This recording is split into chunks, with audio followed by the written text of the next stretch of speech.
2024 release ஆன விடுதலை part 2 படத்தை பற்றி நம்ம பார்க்க போகிறோம். இந்த படத்தோட ஸ்டோரி என்னென்னா, ஒரு ஊரில் வந்துட்டு புரட்சியாளர்கள் உருவாகிறாங்க. அதாவது தொழிலாளர்களுக்கு நியாயமான ஊதியம் வேணும், எல்லா மனிதர்களும் சமம், இதுக்காக குரல் கொடுக்க ஒரு புரட்சியாளர்கள் அந்த ஊரில் உருவாகிறாங்க. அவங்களுடைய கொள்கைகள் ஜெயிச்சிச்சு. அதெல்லாம் தான் இந்த படமாக எடுத்திருக்காங்க.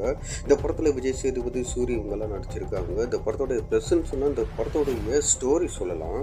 ஸ்டோரி நல்லா தான் இருக்குது. ஆனால் இந்த படத்தோடைய மைனஸ் சொன்னோம்னா, அந்த ஸ்டோரியை இவங்க ஒரு நாவல் படிக்கிற மாதிரி எடுத்திருக்காங்க. அப்போ அந்த படத்தை பார்க்கறதுக்கு நமக்கு ஒரு சுவாரஸ்யம் இல்லாமல் போயிடுது. ஏன்னா நம்ம ஒரு படம் பார்க்கணும்னா நம்ம ஒரு நல்ல என்டர்டெய்னராக இருக்கணும்னு வச்சுட்டா நம்ம போகிறோம். ஆனால் இந்த படம் பார்க்கும்போது நமக்கு ஒரு புக்கு படிக்கிற ஒரு ஃபீல் தான் அது கொடுக்குது. படம் ரொம்ப ஸ்லோவாக போகுது.